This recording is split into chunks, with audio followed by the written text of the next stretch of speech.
Everyone, good morning. কেমন আছো সবাই? আশা করছি সবাই খুব ভালো আছো, সুস্থ আছো। আমিও খুব ভালো আছি।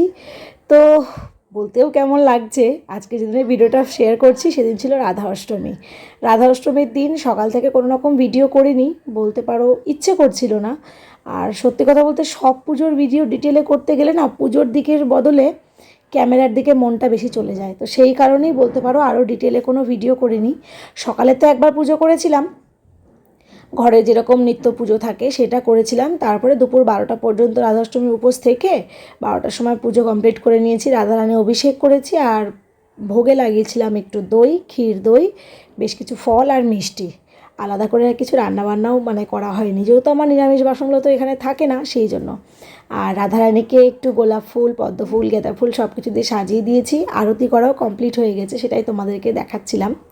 তো অনেক দিন পরেই ভিডিও ছাড়ছি, বেশ কিছু প্রবলেমের মধ্যে আছি যে কারণে ভিডিও দিতে পারছি না। জানি না এই ভিডিওটা দেওয়ার পরে নেক্সট ভিডিও আবার কবে দেব। তো যাই হোক, আমরা তো 12টা পর্যন্ত উপোস থাকি। এবার এক একজন না এক এক রকম করে আর কি পালন করে।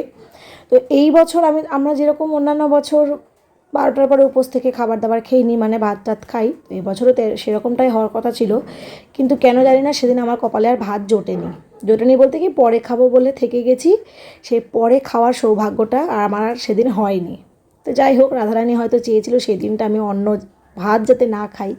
তো এখানে কচু ভাজা, ডাল সেদ্ধ, ভাত আর ডাল সেদ্ধটা আগেই হয়ে গেছিলো। সবজিপাতিগুলো আগেই কেটে রেখেছিলাম, অর্ধেক কাজ কমপ্লিট করে গেছিলাম পুজো করতে। পুজো করে এসে এখন এখানে একটু কচু ভাজছি, আর তার সাথে ডাল হবে, আর হবে পেঁপে আলু সয়াবিন দিয়ে একটা সবজি, যেটা আর কি খাওয়া দাওয়া করবো। মেয়ে নেই যেহেতু রবিবার, মেয়ে ড্রয়িং করতে গেছে। ড্রয়িং করে একদম আমার মাসির বাড়িতেই ছিল, ওখানে স্নান খাওয়া দাওয়া করে অবশ্যই নিরামিষ খেয়েছে।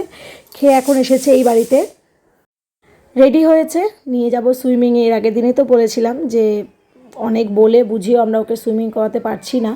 তো যাই হোক, তো সকাল থেকে তো কিচ্ছু খাওয়া হয়নি, কিচ্ছু না, জলও খেয়েছিলাম না। তো এখন ওই যে মেয়েকে একটু প্রসাদগুলো দিয়েছি, আর তার সাথে সাথে আমিও একটা লাড্ডু নিয়ে খেলাম। এরপরে মেয়েকে নিয়ে এলাম সুইমিংয়ে, একটু প্র্যাকটিস চলছে এখন, অনেকক্ষণই প্র্যাকটিস হচ্ছে।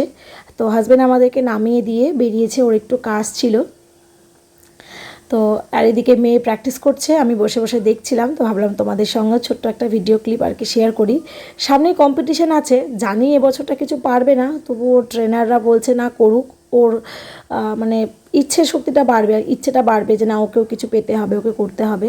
তো যাই হোক, মোটামুটি 6টা পর্যন্ত প্র্যাকটিস করেছে, তারপরে ফ্রেশ করে চেঞ্জ করিয়ে চলে যাচ্ছি আর কি এখন বাড়ি। আর এটা হচ্ছে তার পরের দিন সকালের ভিডিও ক্লিপ। আমাকে দেখে, আমার আশপাশটা দেখে নিশ্চয়ই বুঝতে পারছো এসেছি বাবার বাড়িতে এসেছি। এখন কবে যাব জানি না। তো এখানেই আছি, আর মা বানাচ্ছে এখন ব্রেকফাস্ট। আর এই বাড়িতে থাকলে তো জানোই পুজোর দায়িত্বটা আমার উপরেই পড়ে। দাদা সকালে দিদির বাড়িতে পড়াতে গিয়ে, দিদির ছেলেকে তো দাদা পড়ায়, তো পড়াতে গিয়ে প্রচুর ফুল নিয়ে এসে দিদি যেদিনই ফুল থাকে ফুল দিয়ে পাঠায়, যাতে মায়ের পুজো করতে অসুবিধে না হয়। আর সাথে তো গাছে ধরো 2-1টা করে টগর ফুল থাকে, তো সব ফুল দিয়ে সুন্দর করে সাজিয়ে দিয়েছি। আর আমি এসেছি আমার 2 গোপালও এসেছে। তো চলো পুজোটাও কমপ্লিট করি, আর এই ভিডিওটা এখানেই রাখছি। সবাই তোমরা খুব ভালো থেকো, সুস্থ থেকো, আমাকে প্লিজ একটু সাপোর্ট করো, চ্যানেলটা অবশ্যই সাবস্ক্রাইব করে দিও। ভিডিওটা কেমন লাগলো, যদিও খুব ছোট্ট একটা ভিডিও, তো কেমন লাগলো সেটা জানিও।